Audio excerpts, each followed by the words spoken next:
Bueno, pues esto es lo que pide el propio Putin, la retirada de las tropas ucranianas en el este, en el oeste, quedarse con los territorios ya conquistados y que Ucrania renuncie para siempre a la OTAN. Jesús, por esto te quiero preguntar, no sé si te ha pillado por sorpresa esta propuesta de Putin. Es la primera vez, ¿no?, que propone un alto el fuego, aunque más o menos ya había dejado entrever que estas iban a ser las condiciones de Rusia. Sí, sí, yo estoy de acuerdo con lo que dicen mis dos compañeros. La verdad es que cada vez el escenario es más claro. Pero yo quiero complementar algo que anuncié en la primera intervención que tuve. Y es que recordemos que este 13 de junio pasado acaban de firmar Japón y Estados Unidos también los acuerdos de seguridad y de cooperación bilateral al estilo España, al estilo Francia, Reino Unido, Alemania y otros tantos países, que prácticamente es de facto, aunque no de jure, una inclusión a la Organización del Tratado del Atlántico Norte. Efectivamente, Rusia ha sido muy contundente en que una gran línea roja que no piensa permitir que se transgreda es el asunto del ingreso oficial formal de Ucrania a la OTAN. Hasta ahí, digamos, más o menos lo habíamos entendido en 2021. Pero, pues digamos, una manera de incorporar a Ucrania, o por lo menos de brindarle las seguridades que le daría el paraguas OTAN, pues es ir a hacerlo bilateralmente. Es decir, si va firmando acuerdos bilaterales con cada uno de los países y estos acuerdos son pactos, alianzas militares de no agresión, es decir, que si un tercero agrede a uno de los dos, es decir, a Ucrania y a Estados Unidos, a Ucrania y a Francia, a Ucrania y a Alemania, a Ucrania y Reino Unido, a Ucrania y España, estos se comprometen a pelear contra ese agresor. Y entonces decíamos que están forzando las condiciones para que si el día de mañana, en noviembre, que está a la vuelta de la esquina, llega Donald Trump a la presidencia y ha prometido, pues digamos, sacar a Estados Unidos un tanto de la responsabilidad de seguir financiando a Ucrania y dejar ese tiro para Europa, y en Europa le están comprando el proyecto, lo que están haciendo entonces es generar tantas condiciones como sea posible para que ni siquiera Trump pueda descarrilar, o si Trump quisiera relajar, desacelerar la participación de Estados Unidos, que Rusia no pueda zafarse. Y me explico. Esos acuerdos, cuando uno los lee, señalan que ahora, como ya hay conflicto, no van a parar y ya no se pueden meter.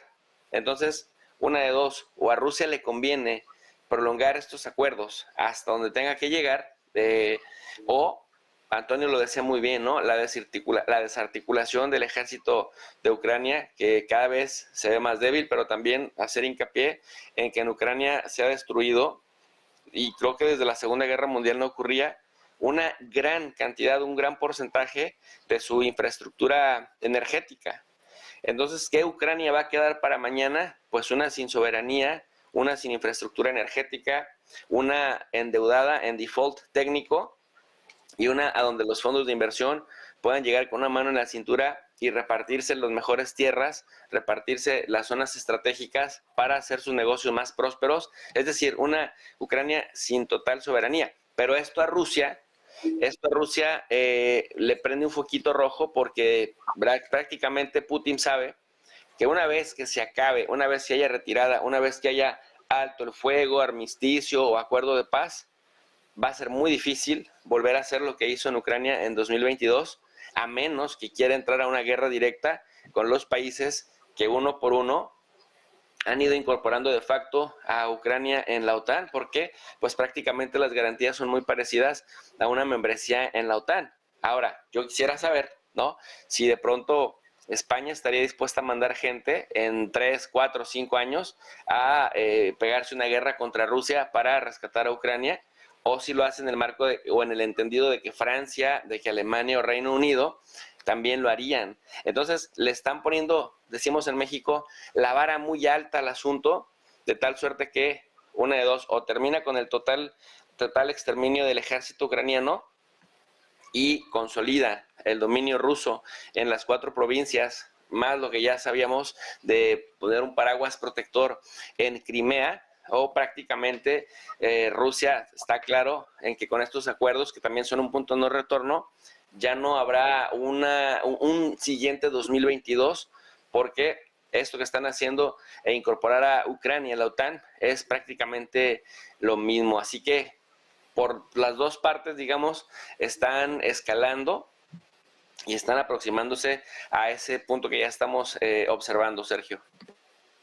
Esto que acaba de poner Jesús sobre la mesa, ¿no? Más allá de que Ucrania entre o no en la OTAN, que bueno, insisten mucho en esto, también hay que va a entrar en la Unión Europea, de momento pues parece una opción bastante lejana, pero sí que es cierto estos acuerdos de seguridad que está firmando pues con Estados Unidos, con Reino Unido, con Alemania, también en este caso con España, que de facto pues viene a ser más o menos lo mismo, ¿no? Es algo así como un pacto de defensa. José María, claro, la pregunta ahora es cómo se puede salir de esto y sobre todo cómo se puede empezar una negociación cuando hay posturas tan alejadas, ¿no? Porque esta propuesta de Putin también es una propuesta de máximos. Sí, pero bueno, es normal, ¿no? En una negociación cada uno tiene que mantener su postura inicial y cualquiera que haya estado en una negociación pues sabe que inicialmente tiene que adoptar la mejor postura para su posición, porque luego se va rebajando en función de que la negociación vaya avanzando, ¿no? Una negociación donde las dos partes salgan contentas o una salga muy contenta y otra no salga contenta no es una negociación. Una buena negociación es donde las dos partes salen descontentas, ¿no? Y eso ahora mismo no parece que haya un lugar común donde pueda empezar esa negociación. También Rusia sabe que tiene un buen momento y que en el campo de batalla puede seguir exprimiendo la debilidad ucraniana y la supremacía rusa, ¿no? Que estamos viendo ahora mismo. La Unión Europea ha decidido, al igual que la OTAN, ¿no? Combatir esta guerra por medio de un proxy, y el proxy ahora mismo pues está en una situación complicada. Y entonces ahora es cuando, más allá de la financiación, pues algunos líderes europeos se están haciendo preguntas que son mucho más profundas, ¿no? Como que estamos dispuestos a enviar gente, estamos dispuestos a enviar instructores, estamos dispuestos a que nuestras armas se utilicen también en territorio ruso como autodefensa de Ucrania contra los ataques rusos, y un largo etcétera, ¿no? Por otro lado, también en esta situación de escalada a la que vamos, un conflicto futuro con Rusia llevaría no solamente a un escenario europeo, sino por la grandeza y las emisiones de Rusia, que no olvidemos que tiene 11 usos horarios, también Japón y Corea del Norte son dos teatros de operaciones que están muy cerca de Rusia. De hecho, Corea del Sur linda con Corea del Norte, y Corea del Norte a su vez tiene frontera con Rusia y frontera con Rusia. Vladivostok está enfrente del norte de Japón, las Islas Aleutianas. Corea del Sur y Corea del Norte tienen esa frontera, ¿no? de aquel alto el fuego en el paralelo de los años 50, ¿no? Luego podría ser otro escenario realista, ¿no? Con un Kim Jong-un también muy cercano a las posiciones del Kremlin, ¿no? Entonces, bueno, Rusia tiene también una frontera ártica con Alaska, ¿no? Con el estrecho de Bering. Y luego en Centroasia, pues Rusia también tiene fronteras con muchos países que están completamente alineados y que forman una unión económica y son dependientes en lo energético, en cuestiones de seguridad y en cuestiones económicas con respecto de Rusia. Luego, un conflicto abierto con Rusia sería una muy mala noticia, no solamente para los europeos, no solamente para los estados bálticos que llevan anunciando, llevan advirtiendo de esa posibilidad, sino también tendríamos que trasladarlo a muchos otros escenarios en otras partes del globo. De ahí esa importancia estratégica de Japón y de Corea del Sur. En Corea del Sur hay entre 25 y 40.000 soldados norteamericanos de forma permanente, y en Japón hay casi 250.000 funcionarios norteamericanos, la mayor parte de ellos militares, ¿no? Con una base naval. No olvidemos que tiene el único portaaviones nuclear de Estados Unidos con base permanente fuera del territorio norteamericano. Es decir, que desde el punto de vista de la seguridad nacional de Estados Unidos, Japón es tan seguro como cualquier estado de los 50 estados que componen Estados Unidos hoy por hoy. Luego, todas estas cuestiones también hay que tenerlas en cuenta, y cuando vemos este tipo de alianzas, este tipo de pactos bilaterales, pues tenemos que también darle un alcance mucho mayor a todo esto, ¿no? Entonces, bueno, pues todas esas cuestiones, todo ese puzzle debe ser tenido en cuenta. Y luego estamos viendo también movimientos muy característicos de la Guerra Fría, ¿no? O sea, yo creo que hay un primer escenario que es el conflicto geolocalizado de la guerra de Ucrania, que veremos si puede escalar a otros países o no. Pero luego también hay una cuestión de movimientos muy interesante en cuanto a las posiciones de Rusia en Oriente Medio, en las alianzas con países como Irán, como China, como India, lo que es el alineamiento de otros países estratégicos como puede ser Siria, donde Rusia, no olvidemos, sigue teniendo la base naval y aérea de Tarsus, y ahora recientemente hemos visto esos movimientos característicos de la Guerra Fría, donde vemos movimientos de flotas y de submarinos en nada menos que el archipiélago cubano. Es decir, todo esto se va produciendo en muchos sitios del mundo a la vez, y ambas partes van mostrando esa fuerza operativa en distintos teatros de operaciones a nivel mundial. Por lo tanto, pues bueno, cualquier cosa, y además cuando hay una concentración de tropas o una concentración de recursos técnicos donde hay capacidad nuclear, como es ese submarino norteamericano, el USS Helena, por ejemplo, o ese submarino ruso que también podría portar material nuclear, aunque el gobierno ruso lo ha desmentido, ha dicho que no, al igual que hemos visto con las operaciones tácticas con arsenal nuclear en el Báltico recientemente, en cualquier momento un accidente intencionado o no intencionado podría pasar y podría desencadenar unos hechos que no están en la agenda de nadie, y que estoy seguro que ninguno de los dos bloques quiere, que es un enfrentamiento a escala global y un enfrentamiento directo entre Rusia y sus aliados de un lado y la OTAN y sus aliados de otro. Pues, desde luego que nadie quiere esto, pero pues cada vez parece más cerca, ¿no? Cada vez parece más inevitable. Por eso te quiero preguntar, Antonio, por la posibilidad de que haya un choque directo y también por esta propuesta de Putin. Pues la verdad es que o esto se para ya en seco o esto va a escalar cada vez más, y entonces la probabilidad de un choque, aunque sea por accidente, pues va a ser cada vez mayor. Esto yo creo que es bastante evidente, yo creo que lo puede ver cualquier persona. Ya digo, esto o nos relajamos todos y nos vamos de vacaciones todos y vamos a ver qué pasa en septiembre, o esto pues va a explotar a la mínima, ¿no? Y ya digo, puede ser por un accidente, efectivamente, ¿no? Me gustaría apuntar un par de cosas que ha dicho Jesús antes y que a mí me ha faltado también añadir, y es que cuando Putin habla de esas 4 zonas, no nombra Crimea, o a mí no me ha parecido entender que nombrase Crimea. Y esto es muy interesante, porque para Putin Crimea es que ni siquiera está puesta en tela de juicio, no está puesto sobre la mesa. No está como diciendo, bueno, vamos a negociar a ver. No, o sea, eso ya pasó a la historia. Es decir, por hechos consumados o por como tú lo quieras llamar, resulta que Crimea ya es parte integral de Rusia. Punto, pelota, se acabó. Esto no está en discusión. Quiero decir, en su mentalidad, ¿no? Para él, ese es un punto que no está en discusión y que no está dispuesto a ponerlo en discusión. Y esto es muy interesante. Luego, en relación con estos acuerdos bilaterales, efectivamente, como decía Jesús, es decir, si al final los vamos poniendo uno detrás de otro, es como si la OTAN protegiera a Ucrania.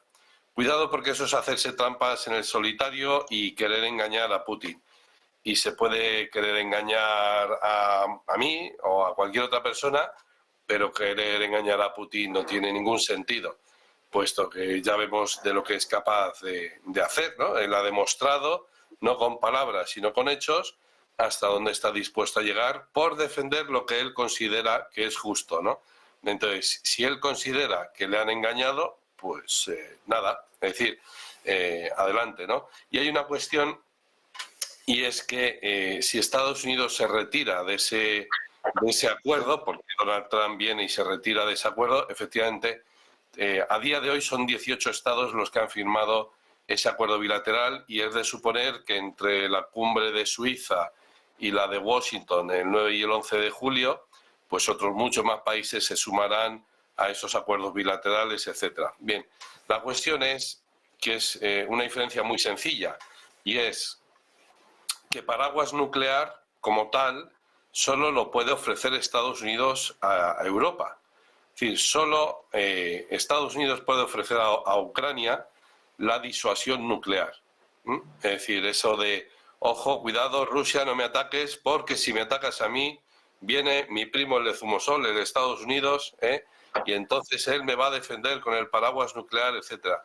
Reino Unido, Francia, entre los dos a lo mejor tienen 200 cabezas nucleares, que así entre vosotros y yo, pues tampoco da para mucho con respecto a la disuasión que pueda tener Rusia, ¿no? Con respecto al número de cabezas nucleares que pueda tener Rusia. Por lo tanto, el auténtico paraguas nuclear es Estados Unidos. Y si Estados Unidos se sale de esos acuerdos bilaterales, de poco van a servir esos acuerdos, porque ya estamos viendo que yendo a una guerra convencional, es decir, no nuclear, sino con tanques, aviones, drones, etcétera, estamos viendo la superioridad militar armamentística de Rusia, no solo en cantidad, sino en calidad. Es decir, no solo en número de proyectiles de 155 milímetros que son capaces de lanzar al cabo del día, sino también esas pedazos de bombas, las FAB, empezaron con FAB 300, luego FAB 500, 1500, 3000,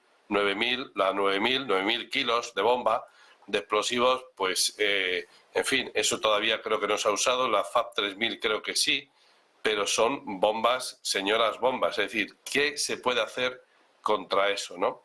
Entonces, pues sí, se puede ofrecer guerra electrónica, se puede ofrecer vigilancia por satélites, nada nuevo de lo que ya se está utilizando sobre el terreno. Por lo tanto, ya digo, si vamos a un enfrentamiento hipotético, es decir, primero hay que parar esta guerra, dejar un tiempo de reposo, de barbecho, y luego volver a reiniciar las hostilidades entre Rusia y Ucrania, y en ese tercer escenario de reinicio de las hostilidades, ya digo, si es guerra convencional, Rusia tiene las de ganar, como las está teniendo ahora mismo.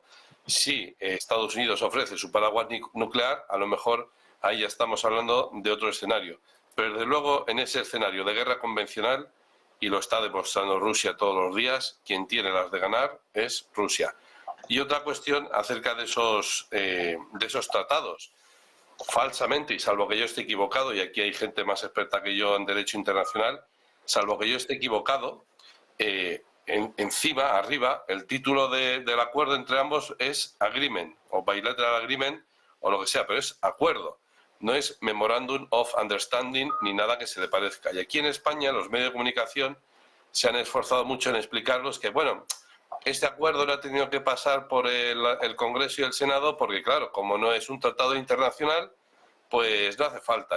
Solo es un acuerdo de entendimiento. No, señor. O sea, y nadie se ha dado cuenta de esto, de que no es un simple Memorandum of Understanding. En ningún sitio del acuerdo pone que sea un Memorandum of Understanding, ¿no? Es decir, es una violación del derecho internacional. La propia firma de estos acuerdos es una firma fraudulenta, porque no es un Memorandum of Understanding. Lo puedes llamar, si quieres, chorizo con pan, Memorandum of Understanding, o el libro que me regaló mi tía. Lo puedes llamar como quieras. Es un tratado internacional. Es un acuerdo entre dos países soberanos, firmado por sus representantes legales. No lo firma Rita la Cantaora ni el ministro de no sé qué. En España, por ejemplo, lo ha firmado el presidente del gobierno con el presidente de Ucrania. Oye, es un acuerdo internacional, es un tratado internacional, con sus cláusulas, con su estructura, con su preámbulo, con su todo, porque es un acuerdo internacional, un tratado internacional, y por lo tanto está sujeto al derecho de los tratados. Y ya lo último que quería decir, cuidado cuando estamos entrando ya en esa pendiente resbaladiza, porque ya la damos por supuesta, de que cuando hay un ataque de un país contra otro, el primero que tiene que reaccionar es la OTAN. Pues lo siento, pero no. El primero que tiene que reaccionar es el Consejo de Seguridad de Naciones Unidas. Por supuesto, el otro Estado tiene que preguntar, oye, ¿qué has hecho? ¿Qué me has hecho? ¿No? Pero la primera respuesta no tiene por qué ser un bofetón, ¿no? Si por lo que sea ha habido un accidente y tal y de repente se te ha escapado un misil y me has dado, la siguiente reacción no es destruir tu capital con todos tus habitantes, sino que es preguntarte a ti qué ha pasado, cuéntame, qué te he hecho, a qué se debe todo esto, y luego si hay realmente un conflicto, una contienda, bueno, pues ir a la ONU. Ese paso de ir a la ONU nos lo hemos saltado ahora, ya no existe, y esto es realmente peligroso, porque estamos entrando en un mundo en el que ya no hay árbitro, ya no está Estados Unidos de gendarme del mundo y ya no está la ONU de vigilante de qué es lo que sucede en el mundo. Luego estamos entrando en un mundo sin paraguas de seguridad colectiva para todos y ecuánime e imparcial para todos, sino que ya estamos entrando en un mundo que es la ley del más fuerte. Y vuelvo al razonamiento del principio. En este mundo en el que es el que vale, o lo que vale es la ley del más fuerte, tenemos que ser conscientes, y Josep Borrell lo repite de vez en cuando, nosotros no somos los más fuertes.